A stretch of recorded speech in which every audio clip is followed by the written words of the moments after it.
Oi, eu sou a Isabela Piccoli e eu vou falar sobre o impulso e conservação da quantidade de movimento junto com a Júlia. Então, hoje a gente vai falar sobre um tema muito importante na física, que é o impulso e conservação da quantidade de movimento. E esse assunto está presente em várias situações do nosso dia a dia e principalmente nos esportes e nas colisões. Então, a gente vai começar explicando a quantidade de movimento. A Júlia vai falar o que é a quantidade de movimento. A quantidade de movimento, também chamada de movimento linear, é uma grandeza vetorial que depende da massa e da velocidade de um corpo.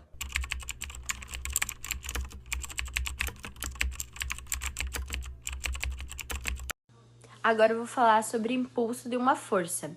O impulso é o que acontece quando uma força age sobre um corpo por um certo tempo. Então, a fórmula disso é...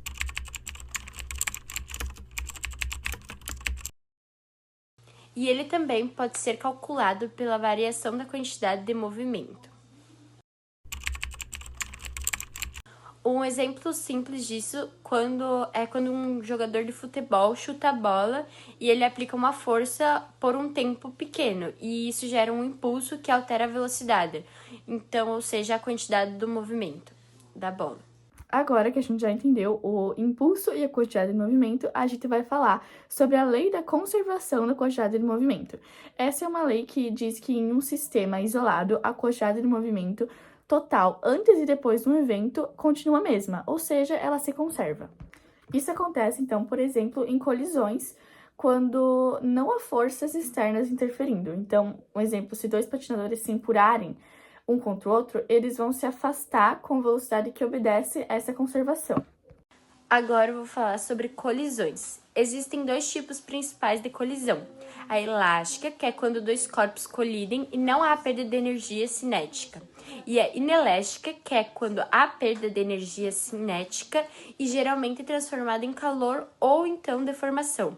Mas nos dois tipos, a quantidade de movimento sempre vai se conservar. Um exemplo de colisão inelástica é quando dois caras se batem e ficam grudados. Já um exemplo de colisão elástica é como entre duas bolas de sinuca, elas batem e continuam se movimentando, mas a quantidade de movimento total é mantida. Então, para finalizar e ficar bem explicadinho, a quantidade de movimento depende da massa e da velocidade. O impulso é a força atuando durante um tempo, alternando essa quantidade de movimento. A conservação da quantidade de movimento acontece quando não há forças externas. E nas colisões, essa conservação sempre vale, seja elástica ou inelástica.